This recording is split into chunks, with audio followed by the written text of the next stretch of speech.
میرا تعلق اٹلی کے شہر روم سے ہے اور میں پیدائشی عیسائی تھی۔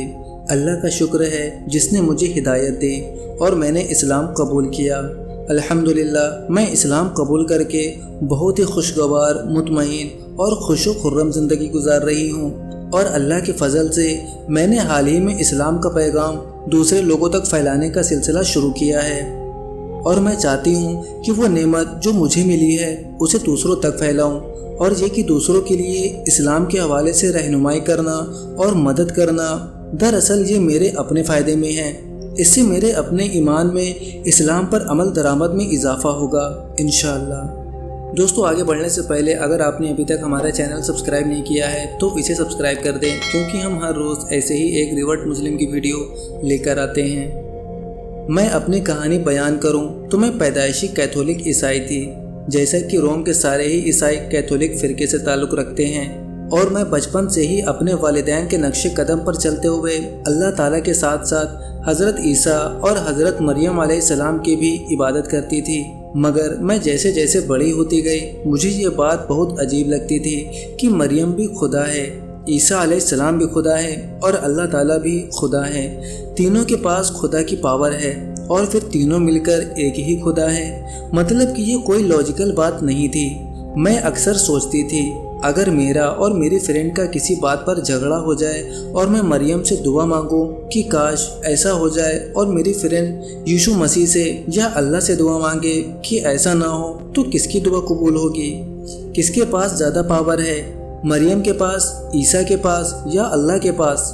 بہرحال یہ ایک بہت بڑی کنفیوژن تھی، جس کی وجہ سے میرا اپنے مذہب پر اعتبار کمزور ہونے لگا تھا۔ پھر وقت گزرتا گیا اور میں جوان ہو گئی۔ اپنی تعلیم مکمل کرنے کے بعد میں نے ملازمت شروع کر دی، اور اس گزشتہ پچھلی ساری زندگی میں نے اللہ کی عبادت نہیں چھوڑی تھی۔ میں راتوں کو اپنے کمرے میں علیحدگی میں اللہ کے سامنے روتی تھی، دعا مانگتی تھی کہ اے اللہ، میں کنفیوز ہوں، تو میری مدد کر، میں تیری طرف آنا چاہتی ہوں، مگر مجھے نہیں پتا کون سا راستہ مجھے میری طرف لے کر آئے گا۔ بس تو میری رہنمائی کر اور مجھے اپنی طرف آنے والے راستے کی ہدایت نصیب فرما۔ پھر ہوا یوں کہ میری ملازمت روم سے باہر اٹلی کے ایئرپورٹ پر لگ گئی، اور اس طرح مجھے روم سے باہر نکلنے کا موقع ملا۔ یہاں جس جگہ میں ملازمت کرتی تھی، یہاں میرے ساتھ کئی مسلمان بھی کام کرتے تھے۔ ان میں سے کچھ کا تعلق موروکو سے تھا، کچھ الجیریا، ٹیونس، اور کئیوں کا تعلق نارتھ افریقہ سے تھا۔ پھر ان کی زندگیوں سے مجھے اسلام کے متعلق بہت کچھ جاننے کا موقع ملا۔ وہ رمضان میں روزہ رکھتے تھے، اور اس دوران وہ سارا دن کچھ نہیں کھاتے پیتے تھے، اور یہ ساری بھوک پیاس کے باوجود بھی ان کے کام میں کوئی فرق نہیں آتا تھا۔ وہ رمضان میں بھی ویسے ہی سخت کام کرتے تھے جیسا کہ عام دنوں میں۔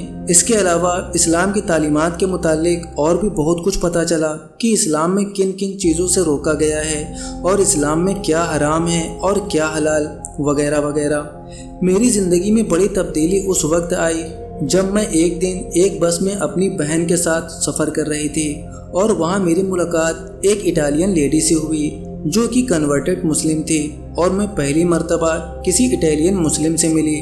بس میں ہماری بہت اچھی گفتگو ہوئی، ہم نے آپس میں فون نمبر کا تبادلہ کیا اور آئندہ بھی ایک دوسرے سے رابطے میں رہنے کا ارادہ کیا۔ پھر ایک دن اس خواتین کا مجھے فون آیا اور انہوں نے مجھے اپنے گھر کافی پر بلایا۔ وہ مجھے بہت اچھے سے ملی، انہوں نے مجھے روم کا روایتی لباس جلابہ تحفے میں دیا۔ میں ان کی مہمان نوازی سے حیران بھی تھی اور بہت خوش بھی تھی۔ مجھے اس خواتین کا اخلاق بہت پسند آیا تھا۔ پھر ایک دن میں نے اپنے ساتھ کام کرنے والی ٹیونس کی ایک خاتون سے پوچھا کہ میں روزہ رکھنا چاہتی ہوں، تو کیا آپ مجھے گائیڈ کریں گی؟ مجھے اس کے لیے کیا کرنا ہوگا؟ اس طرح میں نے اپنی زندگی کا پہلا روزہ رکھا، اگرچہ میں اس وقت تک عیسائی ہی تھی، اور پھر میں نے اس سال رمضان میں کئی روزے رکھے۔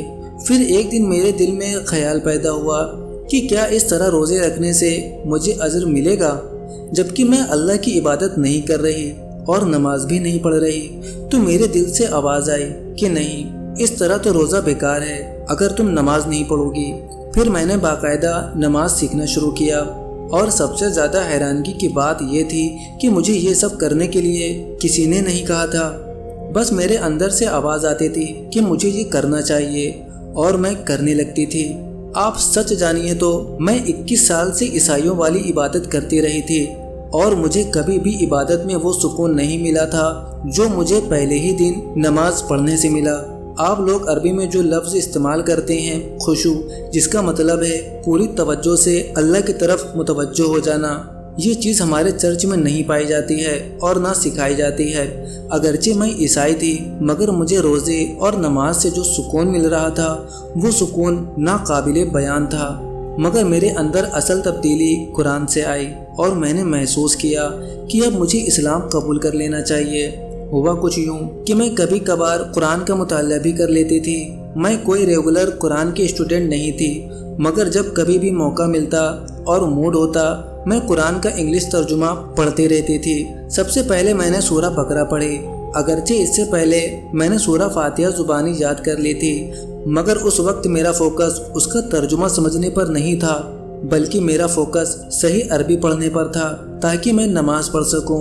اور جب میں نے انگلش ترجمے کے ساتھ قرآن پاک کا مطالعہ شروع کیا اور وہ شروع کی کتاب میں ہے کہ یہ وہ کتاب ہے جس میں کوئی شک نہیں، تو میں نے کہا کہ واہ کیا سٹیٹمنٹ ہے، یعنی شروع میں ہی اللہ تبارک و تعالیٰ آپ کو گارنٹی دے رہے ہیں کہ آپ جو پڑھنے جا رہے ہو وہ 100% بالکل سچ ہے۔ اور جب آپ کسی کتاب کو اس ٹرسٹ کے ساتھ پڑھیں کہ یہ بالکل سچ ہے اور اس میں کوئی شک یا شبہ والی چیز نہیں تو آپ ضرور اس کتاب سے ہدایت حاصل کریں گے۔ تو بس میں مکمل ٹرسٹ کے ساتھ اسے پڑھتی رہی۔ پھر اسی دوران میری شادی ہو گئی اور وہ شادی کوئی بہت خوشگوار نہیں رہی۔ 2 سال بعد ہی میری طلاق ہو گئی۔ اس دوران میں نمازیں پڑھنا بھی چھوڑ چکی تھی اور قرآن کا مطالعہ بھی ترک کر دیا تھا۔ پھر ایک دن طلاق کے بعد میں اپنی 18 مہینے کی بیٹی کے ساتھ کھیل رہی تھی۔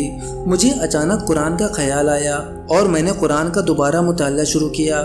اس مرتبہ میں نے قرآن کو سمجھنے کی نیت سے پڑھنا شروع کیا اور میں نے ویسے ہی بغیر کسی ارادے کے کہ فلاں پارہ یا فلاں سورت پڑھنی ہے رینڈملی قرآن پاک کو کھولا اور وہ سورہ قیامت تھی، اور جو پہلی آیت میں نے پڑھی وہ فنگر پرنٹ کے متعلق تھی اور میں حیران تھی کہ آج سے 1400 سال پہلے جب کوئی سائنس موجود ہی نہیں تھی تب اللہ نے بتا دیا کہ ہم نے ہر انسان کو الگ الگ فنگر پرنٹ دے کر پیدا کیا ہے۔ اور میری حیرانگی اور خوشی کے ملے جلے تصورات تھے۔ میں نے قرآن مجید کو بند کر دیا اور بہت دیر تک سوچتی رہی کہ واقعی انسان کی تخلیق کے متعلق آج سے 1400 سال پہلے وہی ذات اتنا ایکوریٹ بتا سکتی ہے جس نے انسان کو پیدا کیا ہے۔ پھر میں نے قرآن کو دوبارہ کھولا اور اچانک میرے سامنے وہ آیت تھی جس میں اللہ تبارک و تعالیٰ کہہ رہے تھے اگر 2 خدا ہوتے تو کہیں نہ کہیں تو آپس میں اختلاف ہوتا اور جھگڑا ہوتا، مگر کائنات کا نظام اتنا اسموتھلی چل رہا ہے تو اس کا مطلب ہے کہ ایک ہی ذات اس نظام کو چلا رہی ہے۔ اور میں حیران تھی، یہی تو وہ بات تھی جو میں بچپن سے سوچتی تھی، اگر عیسیٰ، مریم اور اللہ تعالیٰ تینوں خدا ہیں تو پھر دعاؤں کی قبولیت میں کون طاقتور ہے؟ اور الحمدللہ آج مجھے اپنے سوال کا جواب مل گیا تھا۔ اس دن میں نے فیصلہ کیا کہ اب جب مجھے ہدایت کا راستہ مل گیا ہے جو مجھے اللہ کی طرف لے جا سکتا ہے اور وہ سچا راستہ اسلام ہی ہے، اس لیے مجھے فوراً اسلام قبول کر لینا چاہیے۔ اگلے دن میں اپنے گھر کے قریب ایک ٹرکی ڈریسز کی شاپ پر گئی اور اپنے لیے اسکارف خریدا اور گھر پر آ کر کلمہ شہادت پڑھ کر اسلام قبول کر لیا۔ سچ پوچھیے تو کلمہ شہادت کے الفاظ میں جادو ہے۔